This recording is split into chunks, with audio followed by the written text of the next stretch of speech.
about spring now that you're wrapping up? Yeah, it was really good 15 practices. I thought we got way better.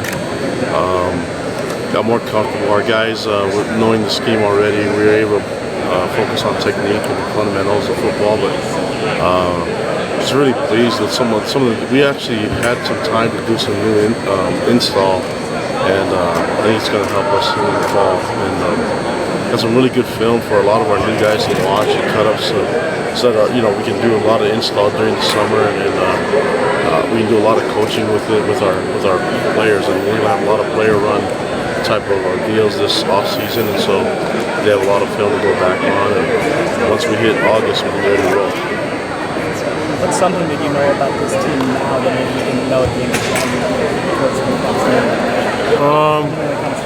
I think it's still kind of in the works. I mean, I'm trying to keep things.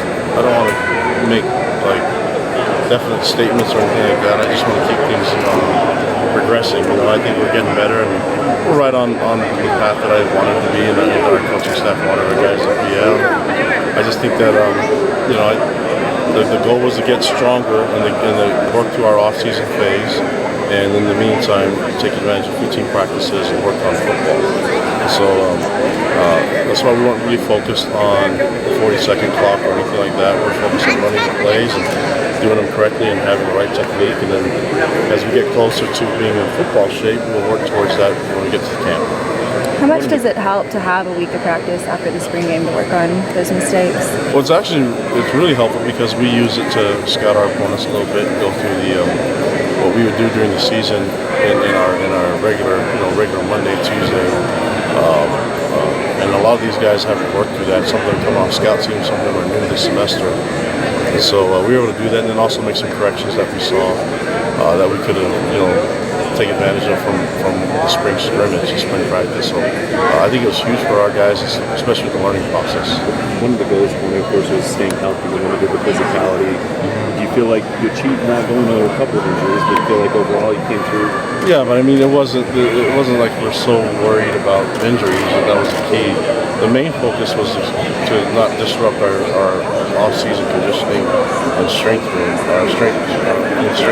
So for us, the weight room was the most important part of this phase. And football, we felt like we could do both. And I felt after seeing what Tafisi does in the weight room, our guys have bought into that. So I feel like we were able to accomplish both things, and with the main emphasis being still on our off-season conditioning.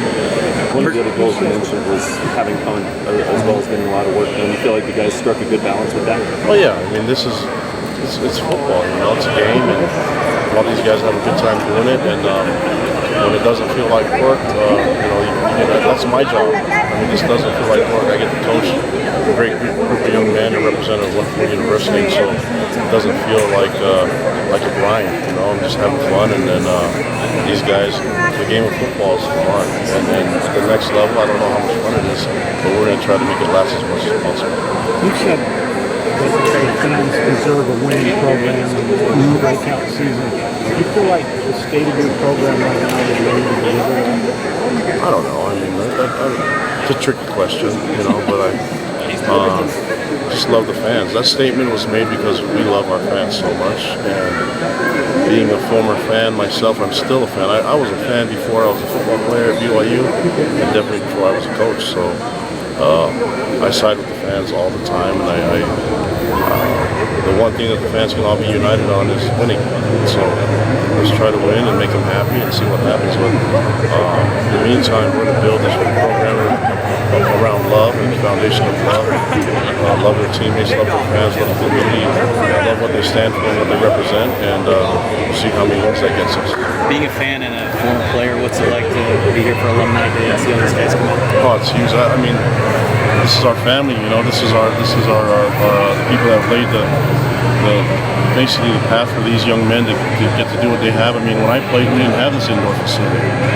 We always practiced outside, and it was rough getting ready for bowl games when you don't have an indoor facility. So the guys that came before me and the guys that worked hard to get this facility built, and a new football facility, we're working on fields and working with stuff that I didn't have when I played. So want to make sure that our players are really thankful and show gratitude to the guys that did it before them. And that they can always come home and feel comfortable here, knowing that that we appreciate them, but also that our guys are excited to join the fraternity of alumni when they graduate to be the school as well.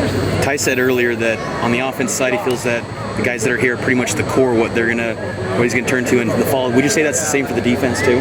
Yeah, I mean, we're still a young team, you know.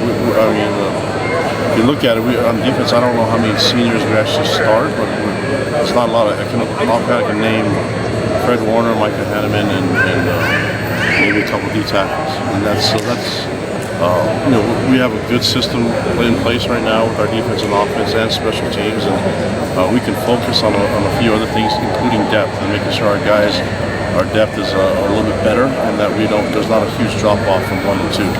And so I thought we accomplished that this spring, but you know, it's been a lot of fun, and then taking advantage of these 15 practices and knowing what we need to do and what we need to accomplish this year compared to last year. Last year was way different, and so it would be foolish for me to do the same practices that we did last year this year, especially returning to different people and knowing that we need to get some positions better and deeper.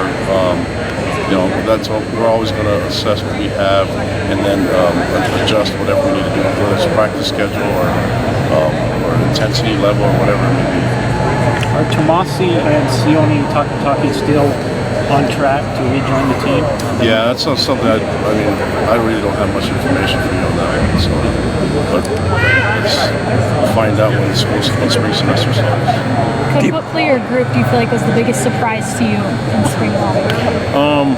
I think the surprise to a lot of people were the receivers, you know, but not really to me or Ben Caboon or Ty Detmer. We felt really comfortable with the talent that we had there. I mean, people were talking about Micah Simon and Akila Davis and Talon Shumway. We have Leva Heath who's been sitting out due to his shoulder injury, but we have a good group there. They're just not really household names yet. And I've said that before, that the talent level's there and the coaching's there. We just need to make plays so that people can not feel uncomfortable about not knowing who we lost 3 seniors last year and 4 seniors with Garrett Jurgens last year. So it's a good group, and you know, just the new guys are ready to step up. Do you plan on releasing a post-spring depth chart? Yeah, I mean, I think you can kind of put one together already if you want to, and, depending on how. I don't know how accurate it's going to be with the new guys that are coming in, so I guess you can kind of guess it through a little bit. I mean, I mentioned 4 receivers that should be on the field, so you guys are smart guys. I'm pretty sure I left somebody out, so you guys. I mean, we let you guys watch practice. Go back and look at the film and who's on the field. You're making it so hard on me.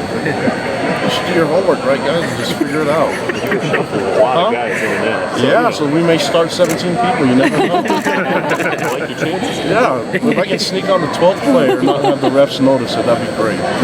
Still working on that one. Sorry, I'm being a jerk. What else? Anybody else? The defensive side, who kind of emerged during the spring? Well, we felt actually. That's a good question, because I think right now we feel really good with our safeties. You know, Tanner Jacobson, Mel Green did good. Micah Hanneman, obviously, but we really feel good about Matt Hadley, that we moved him to running back a little bit. There's a lot of guys there that can play. Sawyer Powell, Zane Anderson, Austin Lee. So those names, there's a lot of guys, and we feel comfortable with that position. But I think the DBs have got really better at their technique, and it showed in a lot of the plays that they made this spring. And I was really impressed with our corners, obviously, because we returned, we returned 2 starters in Troy Warner and Diane Donawuku, you know, and so those guys are good. But Chris Wilcox did great, and Isaiah Armstrong's coming around, and some of the younger guys are starting to step up. So I feel really comfortable with our defensive backs right now. And a lot of that is because of Ed Lamb and Gennaro Guilford are taking control. How important is the spring evaluation period coming up for what you do on the recruiting trail? Oh, it's important. I mean, but we're going to get out there, and we have an idea of who we're going to recruit, but we just want to add great players. And one thing we can't be ever short of is O-linemen. And I've said it before that I want to have a spring game, because I think that any chance you can simulate a game type of situation would be really good for us. we just couldn't do it this year with some of the injuries, the lack of depth at O-line. And so we went out and signed a bunch of O-linemen, and we're looking to get more guys, and whether it's a walkthrough program or whatever it is, or tryouts, we need to get more O-linemen and D-linemen bodies so that we can do what we need to do with the 11-on-11 type of football. Cool? All right, see you guys in August.